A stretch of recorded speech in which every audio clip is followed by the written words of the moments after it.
Good morning, guys. This is part 2 of a series that we're doing of first year garden installation. Today, we're going to show you more of the plants rather than the introduction of myself. And this is going to be a non-edited video. There's going to be some live noise in the neighborhood and things like that, so just bear with me. I hope you're able to hear okay and everything, but that's just part of life. So starting again here at the garden gate, these proven winners Super Tunias, this is the Bordeaux, are absolutely gorgeous. I love the Persian Shield in the background. I love the Creeping Jenny and the Sedum for the spillers. And I chose the Persian Shield for the centerpiece because all of this foliage right here, look how beautiful that is. See the veining and the colors? Even on the back of it, that deep burgundy plum color. All the colors of this centerpiece, I guess is what we would actually call it, is represented in that one centerpiece plant. It is absolutely beautiful. I actually noticed last night some people walking around the neighborhood, and they stopped and put their 2 little boys right here in front of this to take their picture. So that's a major compliment. Alrighty, the fence going across the front of the yard here. We chose a 4-board horse fence X pattern to go true with the area that we live in, because we are in a urbanized rural area.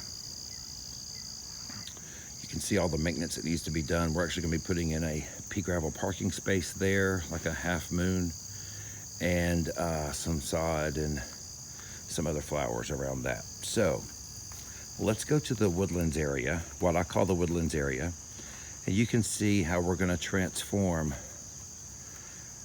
this, or not transform, actually transition this area from a more natural looking landscape into more of a formal landscape. And in this, I want to show you some of the, I guess, some of the finds that I've ran across this year. Here's the remainder of that fence comes across. It's not a very big lot, 90 feet wide. So up there in the front, we do have right here, those are one of my favorite shrubs. These are all first year planting, guys. Nothing is matured. Everything is just in the works. These are oak leaf hydrangeas. They are absolutely beautiful, very showy, have a beautiful fall interest. Just a beautiful plant. There's all types of different foliage, textures, things in this area that just give it a lot of contrast and a lot of interest. I've mixed in quite a few annuals this year because I did not have the ability, and with everything that's happened in 2020, and the tornado and things like that.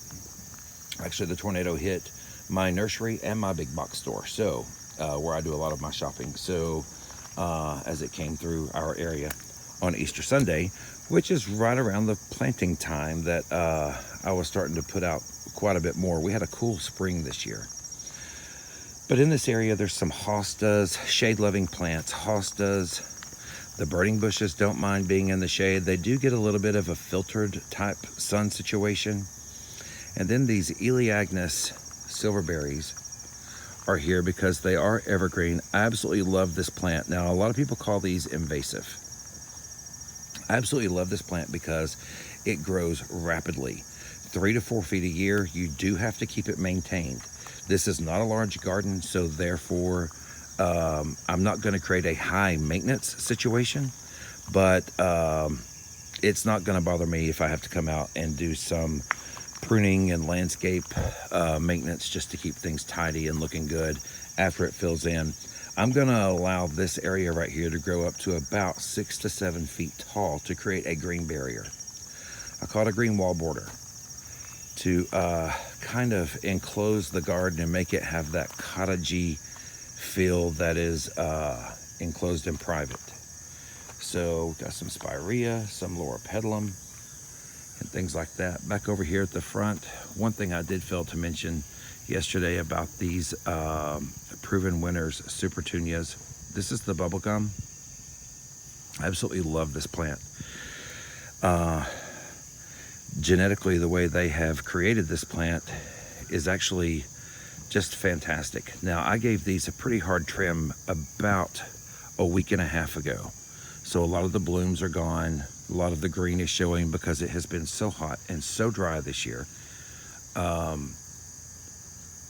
We're having to water constantly. These are not on a drip system. These are on a let me carry the water to you situation. So here comes some traffic. So I'm sorry about the noise on that. But the Supertunias here are absolutely beautiful. People comment on them all the time. People in the neighborhood, walking around, walking their children, walking their dog. They always stop and comment when they see me out here, out and about in the garden. One thing about this Vista series of Supertunias that I did fail to mention yesterday, and this is another reason why this is one of my favorite plants, is they are self-cleaning, no deadheading required. The only reason I gave them a trim is because they were beginning to get a little leggy in this heat and humidity. We are in zone 7B, southeast Tennessee, and it is extremely humid here this time of year, which the asparagus fern is loving that. Now, this is not a very big pot, guys. This is a pot that I've had for years and years and years and years. And I was a little concerned with packing it so tight. There are 4 flowers put in there, and if I'm not mistaken, it's only a 12-inch pot. But everything is a little crowded. We did have some wind with a neighboring storm the other day. Kind of got a little bit of the centerpiece right there. It's gotten a little wind blown around, but I can handle that in just a little bit with doing a little trimming up on it and getting it ready to go. So while we're in the shade in this early morning walkabout, just kind of wanted to show you a little bit of what you missed yesterday on our first tour, part 1. So the grass, the driveway, there's no edging, there's no sod, there's no irrigation. We're going to be working on all of that, adding the stones and stuff in upcoming videos to show you how I like to keep things tidied up with a neat, clean edge to separate the mulch from the gravel. I love the stone path that, I guess a gravel or a stone, pebbles, whatever you want to call it, whatever you want to refer to it as. I love that type of driveway for drainage reasons. I love the sound of the crunch when you walk through it. I just love that. Eventually we're going to be putting in some pea gravel. Once we have a good base, we're going to put some pea gravel to have more of a natural stone. So these impatiens right here were purchased at a big box store in a container where you get the little cells that have, I think there's 4 cells in each tray, and then we purchased an entire tray of those, an entire flat, and in the middle of that there were actually some coral mixed in with it. And I'm typically not a red fan because I think it's because it's the most popular, and I really just didn't want to go with too much red. I like to have more of a color variation in the yard, and I love to make it just pretty. But these look kind of worn out from the heat and everything. This time of year is probably what you would expect, but they've grown so well. They've done so good this year. And then coming around the unsightly fence that's going to be addressed eventually, there are some 3 limelight hydrangeas. These are first year planting as well. 3-gallon shrubs. They are absolutely beautiful. This bloom right here has just came out and opened up completely, and then once they've matured, see the pink and the lime green in that bloom right there? They are absolutely beautiful. And I love these plants because I'm not much of a flower arranger or a crafter. However, I do tend to kind of discuss things with my wife, and we always do kind of wind up putting in some dried hydrangeas and things like that. And we'll do that on an upcoming video when I start harvesting these and getting them ready. There's more Elaeagnus on the back there behind the bronze statue. I'll explain the bronze statue soon.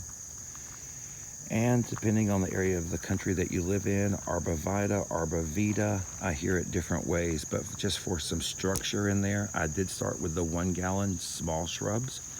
I wanted to keep them compact with one stalk, one trunk going up, so that they wouldn't split in the event we do have ice or snow. Now this right here, I want to explain something to you guys. You don't have to break the bank when you are working in your landscape. I actually was at a local Walmart, and I just walked out into the garden center, and this is from the Better Homes and Gardens, I think it's called Garden Expert at Walmart. This is a tray of coleus. No tags. I'm not sure what variety this is or whatever, but I got the entire tray for like $3.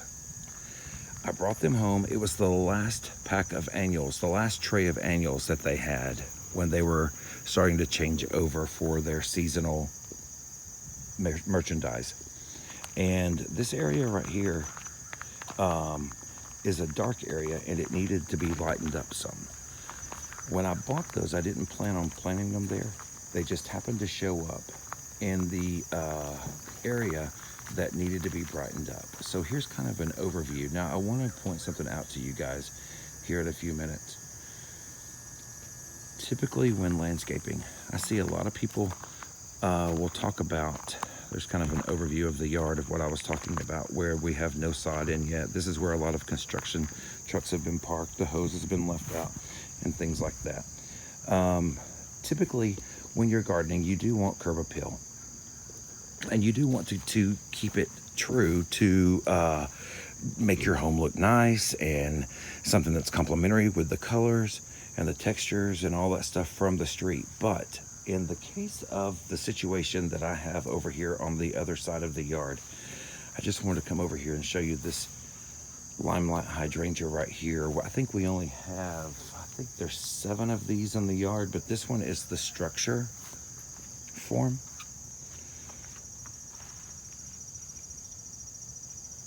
It's absolutely favorite. It's one of my favorite accents to anyone's landscape. I absolutely love it. Beautiful, beautiful plant there. More impatiens, and of course more supertunias. Self-cleaning. And then over here in the window box, I noticed we've got some insect damage that's going to have to be addressed. But for this spiller, guys, I want you to look at this Dichondra Silver Falls. This is absolutely beautiful. Absolutely gorgeous. I love, love, love this annual in my area. I wish it was a perennial. And of course the sweet potato vine and more of the Bordeaux supertunias. So let's go back over to the other side really quick, and let me kind of give you an example of what I was talking about when I was saying that most landscape that I've noticed or whatever is for show from the street. Well, in this case, you're going to get show from the street, but it's actually angled toward the house, because this is planted for us in our garden. And there's one thing I wanted to show you, the view back. So as you come down, there's some hydrangeas, some elephant ears, different textures, and then turns into more of a perennial bed right here on the side where it really narrows down by the driveway. But looking back over this area right here, it's just gorgeous. I cannot wait until these plants are more established and they begin to form that green wall hedge back there. Then we'll be able to come in with a lot of perennials and add in, and then also figure out the situation of the trees and shade and sun and all of that. So anyway, just kind of wanted to show you. I mentioned yesterday that we're going to be focusing on a lot of maintenance this year and tidying up. Hopefully most of the construction that is at hand will be completed, and I can turn my focus more toward getting a border right here to separate the driveway from the flower garden and coming across. And then when you come down, I'm walking backwards, guys. I am so sorry for the shaky camera and the unsightly fence that we're going to be addressing soon. It's just a lot of plants, a lot of textures, a lot of colors, a lot of things going on there. Those flowers right here on the side, I noticed yesterday in the video, this kind of got cut off a little bit. This is another one of those Supertunia snowdrifts. They made their debut this year with Proven Winners and absolutely perform phenomenal. These are planted in the ground, a little biotone added in. It's the impatient bed. I'm not sure if you can hear the buzz of all of the pollinators out this morning. Hey guys, welcome to my garden. Do your thing. And on this side, here's the other Supertunia snowdrift. Now, this side gets more sun than the other side, so that's why it's a little bit larger. I have had to trim these a couple of times this summer to kind of keep them tidy and in their space. No deadheading required. They are self-cleaning. Absolutely beautiful flowers. So guys, we have so many things coming up that I'm excited about. Hope you enjoyed this little garden tour. We're going to leave you now with this little pollinator right here going to work and doing his thing. Until next video, have a great day. Be kind to yourself and be kind to one another. Thank you for stopping by Gary's Potting Shed.